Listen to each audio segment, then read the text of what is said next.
The large S glycoproteins are used by the virus to gain entry to human cells. They most likely attach to angiotensin-converting enzyme 2 receptors on the cell membrane, allowing the virus entry. The exact mechanism for this is not known. Most likely, as shown here, the human cell ingests the virus in a process known as endocytosis. Once inside the cytoplasm, the endosome opens to reveal the virus's genetic material, a single-stranded RNA. The virus hijacks the cell's machinery to replicate the RNA in N proteins and uses the endoplasmic reticulum to form its M protein outer layer and the all-important S protein. After replication, the virus is carried by the Golgi bodies out of the cell in a process known as exocytosis, so that it can infect other cells. Meanwhile, the stress of viral production on the endoplasmic reticulum eventually leads to apoptosis, or cell death. It should be noted that the mechanism of action for 2019 novel coronavirus is unknown. However, scientists in China have sequenced the genome, while others have used the sequencing to visualize the structure. This video is not fake news and is for all the people who are worried about the COVID-19 coronavirus. I did a lot of research and found a remedy to everyone's fear, and the remedy is in numbers, because numbers don't lie. Let's start with how many people are sick right now. 80,000. That's quite a lot, but out of this, 77,000 people are in China. So if you're not from China, that should remove 96% of your worry. Now, let's assume somehow you got the virus. In the extremely unlikely event of you getting the virus, 81% of the cases are mild, 14% of the cases are moderate, and only 5% of the cases are critical, which means that you are very likely to recover from it. And if you somehow get to a critical state, if you compare COVID-19 to SARS, it had a 10% fatality rate, while COVID-19 has only a 2% fatality rate. That is a 5 times smaller number than SARS. Having said all of this, let's dive even deeper into the numbers to make you feel safer. If you consider the age, the possibility of dying goes even lower. The death rate for people under 50 years old is only 0.2%. 0.2%. Everyone should know these numbers so that they see that the majority of people actually recover from COVID-19.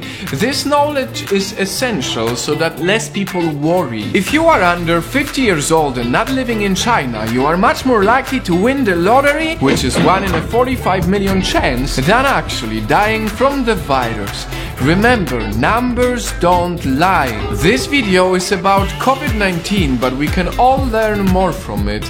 A life lesson. Let's take one of the worst days so far, February 10th, when 108 people, mainly from China, died from the virus. This is a horrible, very high number, but on the same day, cancer killed 26,283 people. Heart disease killed 24,641 people. Diabetes killed 4,300 people. And suicide on that day took 27.7 times more people than COVID-19. The lesson here for us is to cherish our lives every single day, because truth is we never know what can happen to us. Now, going back to COVID-19, the rules haven't changed. You still should wash your hands often to prevent the spread of the virus. Additionally, the CDC, the Centers for Disease Control and Prevention, recently said that the most likely way this disease is spread is through sneezing. So you are still most likely to prevent the extremely unlikely event of getting sick by staying away from crowds. And last but not least, perhaps the most misinformed aspect, masks. This is coming from CDC as well. The people who are not sick do not need masks at this time. I said it in my last video. The main purpose for the mask is if you feel like you might be sick and don't want to risk sneezing on other people. Whew.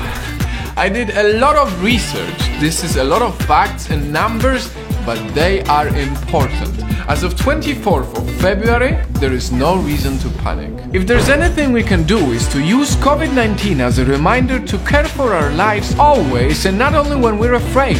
Because a bad diet, driving while drunk, or smoking is thousands of times worse than any coronavirus. Before I end this video, I want to touch one last topic that's very important to me: racism.